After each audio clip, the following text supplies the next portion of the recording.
Bom dia, pessoal. Vamos dar continuidade aos estudos, né? História 1, tá? Capítulo 7.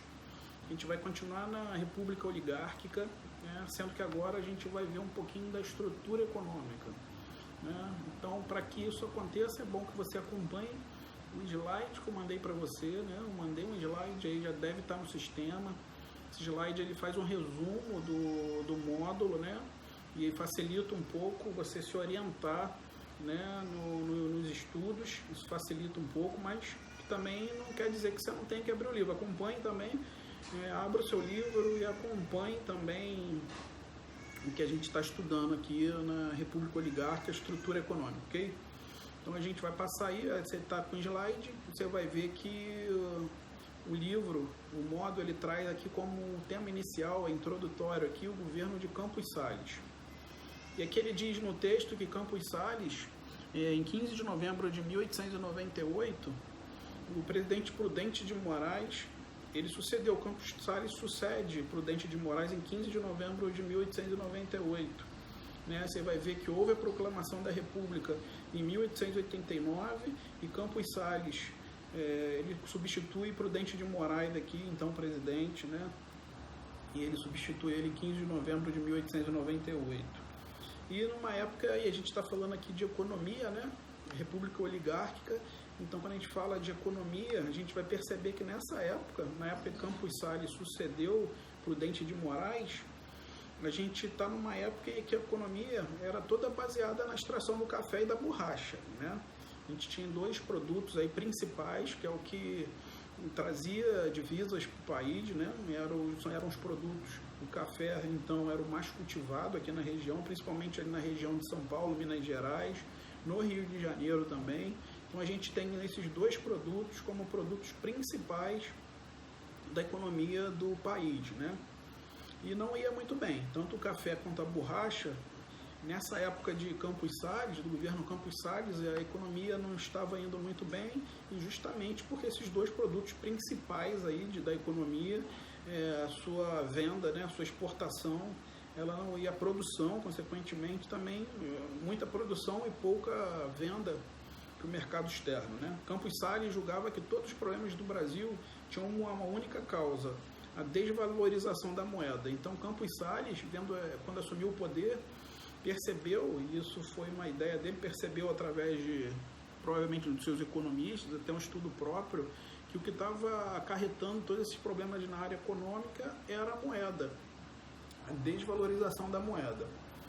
As mudanças verificadas na formação social brasileira, como a proclamação da República, aconteceu em 1889, refletiam as transformações ocorridas após 1870, com o avanço do modo de produção capitalista, principalmente com a introdução crescente da mão de obra dos imigrantes. Então a gente tem aqui que ele está dizendo um crescente da mão de obra imigrante, não mais se falando aqui numa totalidade de mão de obra escrava, a gente está falando aqui de migração agora. E a gente está dizendo aqui, percebendo aqui que houve um crescimento do modo de produção capitalista, não mais aquele modo de produção mais ultrapassado, né? Uma mão de obra mais artesanal. Agora a gente está avançando nesse momento aqui, a gente está crescendo uma mão de obra mais voltada para o sistema capitalista, como a gente tem hoje, né? Se iniciando ali, já encontrando ali um caminho para trilhar. Então, Campos Sales, ele vê também que esse crescimento justamente do sistema capitalista e da mão de obra imigrante, ele influencia muito na área econômica do nosso país. E aí, através de uma política saneadora, o governo federal, através de Campos Sales, tentou solucionar os problemas maiores da economia brasileira. Quais eram os dois grandes problemas? Primeiro, ele atribuiu esse problema econômico e esse problema no que diz respeito aos nossos dois principais produtos, que era o café e a borracha, ele atribuiu a desvalorização da moeda, como a gente viu, né? E depois ele viu que a inflação e a dívida externa eram consequência dessa desvalorização da moeda e desse enfraquecimento da comercialização do café e da borracha.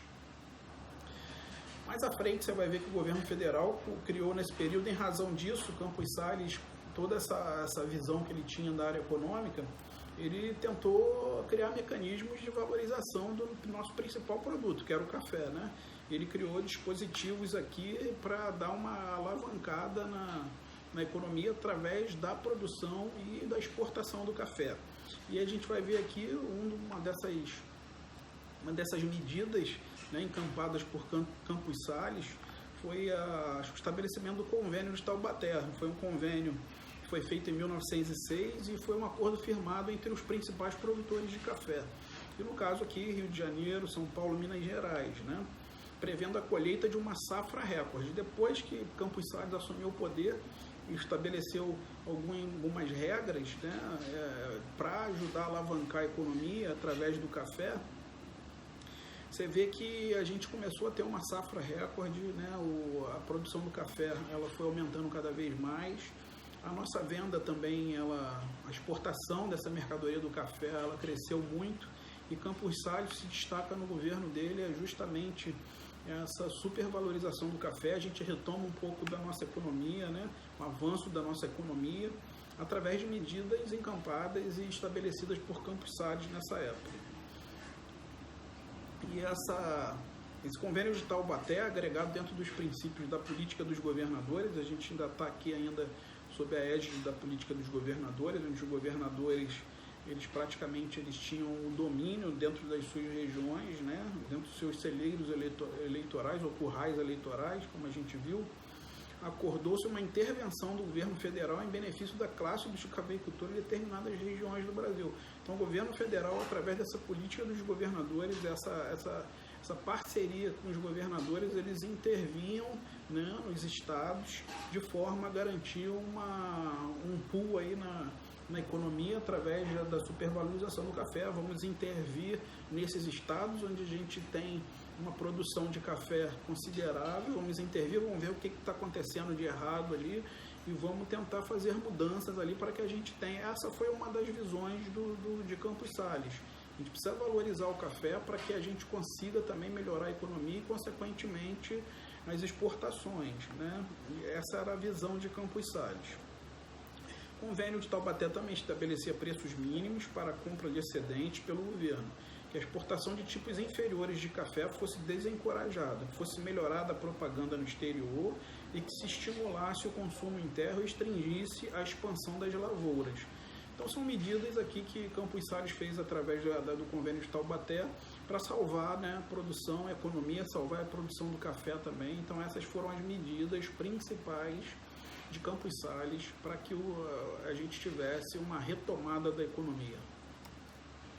Eu coloquei aqui no próximo slide, você vai ver aí, eu botei uma distribuição da cultura do café no ano de 1901, provavelmente ali no período do convênio de Taubaté, né? E você vai ver que depois disso a gente tem aqui um decréscimo, né, na produção, exportação do café. Depois a gente tem com Campos Sales essa retomada da economia e um crescimento das exportações e um crescimento da economia como um todo, né? Destaque para Campos Sales nessa retomada da nossa economia nacional.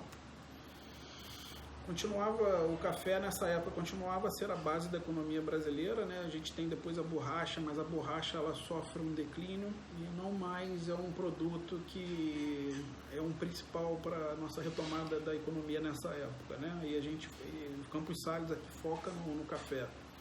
Visando estabelecer um equilíbrio entre a oferta e a procura, o governo interviria no mercado, como eu falei, nos estados e no mercado, adquirindo os excedentes dos cafeicultores. O financiamento das aquisições se efetuaria mediante o recurso a capitais obtidos por empréstimo no estrangeiro. A amortização e os juros desses empréstimos seria efetuada mediante um novo imposto cobrado em ouro sobre cada saca de café exportado. Visando solucionar a médio e longo prazo o problema do excesso de produção, os governadores dos estados produtores adotariam medidas visando desencorajar a expansão das lavouras pelos cafeicultores.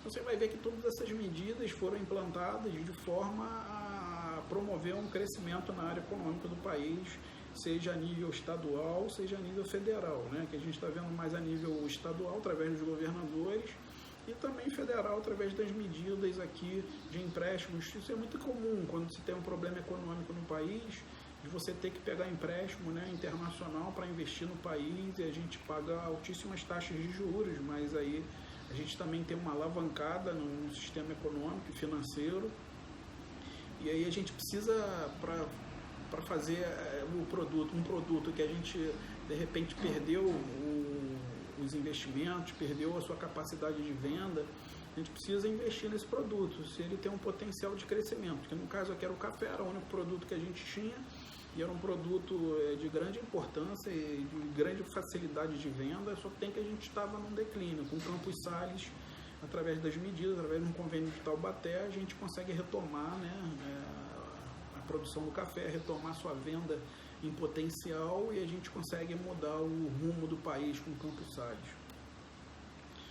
E aqui diz que a borracha teve um importante crescimento, mas entrou em decadência a partir de 1920. Ele vem acompanhando o café, né, a partir do convênio de Taubaté também, ela vem acompanhando o café. Você sabe que a borracha, ela vem do látex, né, e a gente tem isso, a gente extraído através, depois eu vou mostrar aqui, a gente tem o látex extraído através de uma árvore, né, a gente tem sua extração na árvore. A gente vai ver aqui, eu boto uma fotinha aqui para vocês verem como é extraído o látex, que depois é matéria-prima para a borracha, né? Os pneus de carro, para a borracha que você vê na sua casa. Então tudo advém aqui do látex. Houve uma tentativa frustrada na Amazônia de se criar um grande polo produtor de látex. Então a Amazônia era o grande polo produtor de látex, a matéria-prima da borracha. A gente percebeu nessa época uma forte migração nordestina. A gente tem, na época do boom da borracha, a gente tem nordestinos imigrando para a Amazônia em peso, em grande escala, uma vez que estava gerando uma série de empregos, né? Eles encontravam empregos e renda lá. A gente inserção da economia da borracha na expansão do capital nacional. A gente ainda tinha essa expressividade da borracha, né? Junto com o café, como os dois principais produtos de alavancagem da nossa economia. Depois ela entra em declínio em 1920. Né? Então a gente encerra esse módulo, né? Um resumo aqui para você entender. Faça os exercícios, eles vão ajudar você a assimilar o conteúdo. Vou dar uma repassada aqui no que a gente falou, né? A gente falou da República Oligárquica, a estrutura econômica, a gente falou do governo Campos Sales, como ele interferiu na economia a partir da sucessão do presidente Prudente de Moraes em 15 de novembro de 1898. Campos Sales ele vai intervir na economia, uma vez que o nosso café estava em declínio, e aí ele intervém na economia de forma efetiva. A gente tinha a borracha e o café como os dois principais produtos exportadores, né? Principais produtos que desencadeavam aí o nosso crescimento econômico. A gente encontra nesse período uma economia em queda, e Campos Sales intervém através de convênios, de regulamentações e de leis, de forma a dar um pulo nessas duas, principalmente no café e também na borracha. A gente vai ver que ele cria mecanismos de defesa econômica, de crescimento de produção, de exportação em grande escala. Você vai ver isso com Campos Sales. A gente vai ver aqui através de um mapa, a gente vai ver um crescimento aqui do café a partir do momento que ele cria o convênio de Taubaté, que ele estabelece o convênio de Taubaté com os principais produtores de café na época, São Paulo, Rio de Janeiro, Minas Gerais. Isso foi feito em 1901. A gente vê depois uma derrocada do café, um crescimento, um número de exportação e a nossa economia lá se desenvolvendo. Né? E o café, durante um bom período, ainda continua sendo a base, né, da nossa economia. A borracha depois ela entra em declínio, e você vê que o café ele é tido nesse momento como um dos nossos principais produtos de fomento econômico. Depois você vai ver, a gente viu também, né, a gente viu aqui como a borracha interferiu, né, no processo migratório do Nordeste para a Amazônia. Né? E aí a gente concluiu o módulo, e você tem entendido um pouco do que é a República Oligárquica, né? E o sistema econômico da época. Então a gente encerra aqui o módulo. Até a próxima videoaula, ok? Um abraço a todos.